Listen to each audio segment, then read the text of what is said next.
जय हिंद स्टूडेंट्स। अभी तक हम सेलिब्रेट कर रहे थे इंडिया और यूके का एफटीए, हमने बहुत ज्यादा सेलिब्रेट किया। लेकिन स्टूडेंट्स, इंडिया ने साइन कर लिया है एक और FTA with developed country, that is New Zealand. तो what is FTA students? FTA stands for free trade agreement.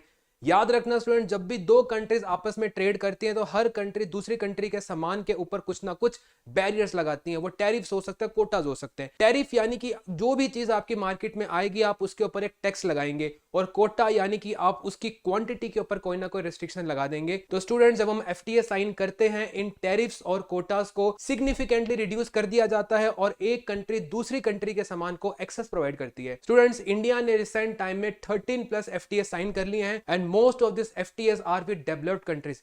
ये शो करता है कि इंडिया किस तरीके से अपने आप को प्रूव कर रहा है as a trading giant. India is not afraid कि हम अगर एफटीए साइन करेंगे तो हमारे डोमेस्टिक सेक्टर को कोई ना कोई नुकसान होगा।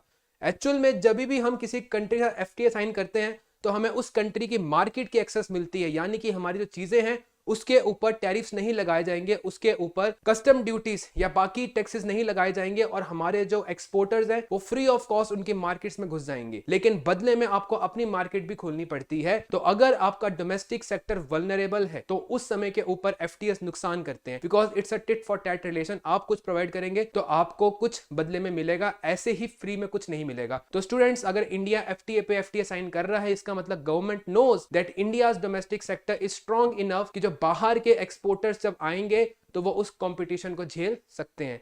इस एफटीए में इंडिया ने बहुत ही तगड़े लेवल के ऊपर नेगोशिएशन करी है, जिस कारण से जो न्यूजीलैंड की जो ऑपोजिशन पार्टीज हैं वो न्यूजीलैंड की गवर्नमेंट को गालियां निकाल रही है। वो एक्चुअल में ये कह रहे हैं कि this FTA is not fair और नाइदर फ्री। कुछ नहीं है, ये कहते हैं कि हमारा तो नुकसान है इसके अंदर। पता बोल क्यों रहे हैं ऐसा?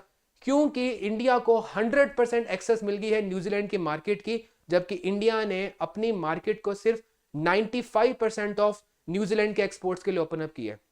इंडिया हमेशा से अपने डेयरी सेक्टर को, किसी भी एफटीए में इंडिया हमेशा से अपने डेयरी सेक्टर को और साथ में जो अपना एग्रीकल्चर सेक्टर होता है उसको प्रोटेक्ट करने की कोशिश करता है, और उसके लिए अपनी फ्री मार्केट की एक्सेस प्रोवाइड नहीं करता है। और इंडिया ने इस एफटीए में भी यही साइन किया है। तो ऑब्वियसली कांग्रेचुलेशंस टू ऑल।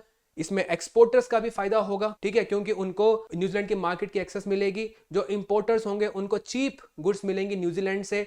और याद रखना, न्यूजीलैंड ने प्रॉमिस किया in next 15 years they will be investing more than $20 billion in Indian market. तो obviously it's a win win situation, and ये बहुत अच्छा एग्जांपल है कि इंडिया किस तरीके से ट्रेडिंग में आगे बढ़ रहा है।